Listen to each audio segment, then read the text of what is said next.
The attack on the UDP officials took place Saturday morning. A video that soon emerged online showed UDP's Ibrahim Adiba being slapped at the back of his head as he flees to safety.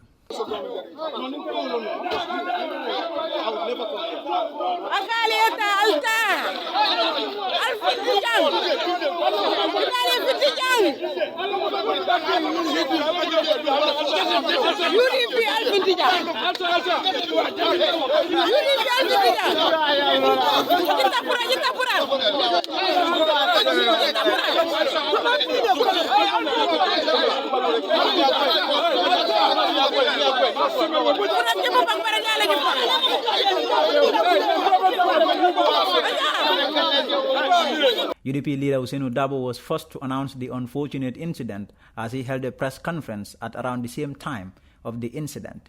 He had said Diba's hand was broken from the attack.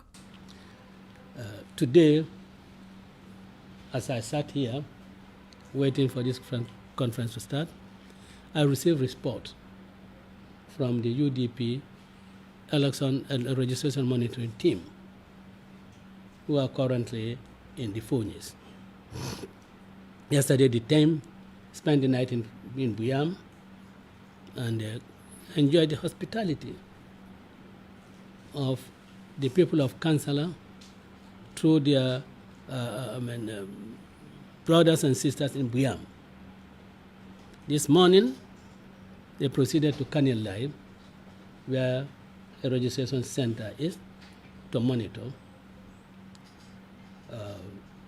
In the first place, when the youth of Kanilai saw their vehicles coming, started barricading the road, that no one will get into Kanilai to monitor the registration in that country, at that center.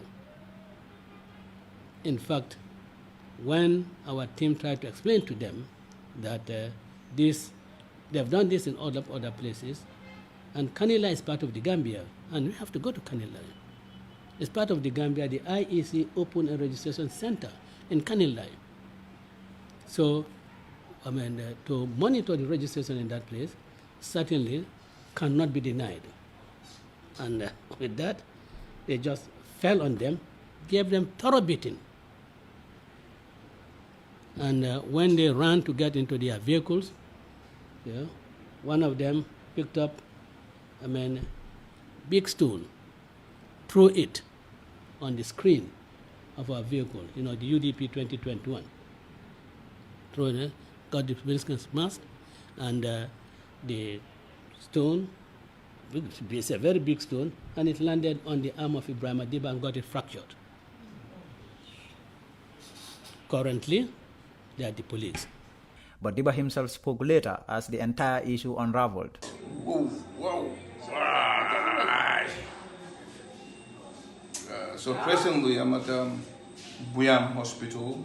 I got assaulted by the people of Kanilai. They deny us entry, beat us, assault. But it's all part of life, you understand. We are doing this for our country, and we will not relent. We will continue working for our country and make sure we salvage Gambia from this kind of situation. So it's part of life. I accept it with good faith. Maybe very soon you will see the video from Kanilai hitting me hard, and this big stone next to my glass, boom, landed to my arm. I'm with pain, but it's all part of life. I accept it with good faith. May Allah subhanahu wa ta'ala reward all of us. And thank you very much for the job well done. Appreciate it. The Kanilai attack on UDP officials triggered claims, including claims it was done by APRC supporters. But top party chieftain Musa Amul-Nyasi has dismissed such claims. People will automatically attribute it to APRC supporters and conclude. And because it happened in Kanilai, and we all know that Kanilai is the birthplace of the party. Kanilai, I can say, is the headquarters of the APRC.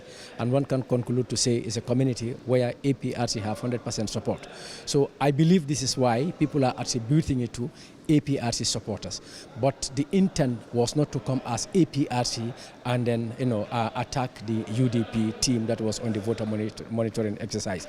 APRC remains the party of former President Yahya Jammeh. In fact, he founded it. But according to Nyasi, APRC did not sanction the attack and that the party is condemning the attack. It's regrettable and we are not in support of it. We totally condemn it because, like I said in all previous interviews, every political party have the right to monitor the voter registration exercise.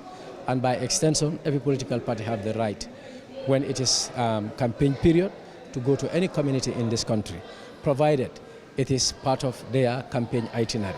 Since former President Yahya Jammeh was disgraced in 2016, uncertainty has always hovered over Kanilai. People who do not support the former president have found it unsafe to travel to the village. But Amul says Kanilai is as safe as any community in the country. Kanilai is as safe as any community in this country. And I can tell you, it's 100% guaranteed that be it a journalist or a political party, you are 100% safe to enter into Kanilai. Kanilai being the birthplace of the former president and the supreme leader of the party has nothing to do with insecurity. The community of Kanilai are law-abiding. The community of Kanilai, they respect the rules, the laws of the land, and the community of Kanilai are advocates for peace and tranquility in this country. So I want to give that assurance that let people not conclude because of what occurred on Saturday to see Kanilai as insecure or not safe for journalists or political parties or political parties. It is completely different from the realities on the ground. Police have since opened an investigation into the incident, but they are yet to issue any statement of someone getting arrested over the attack.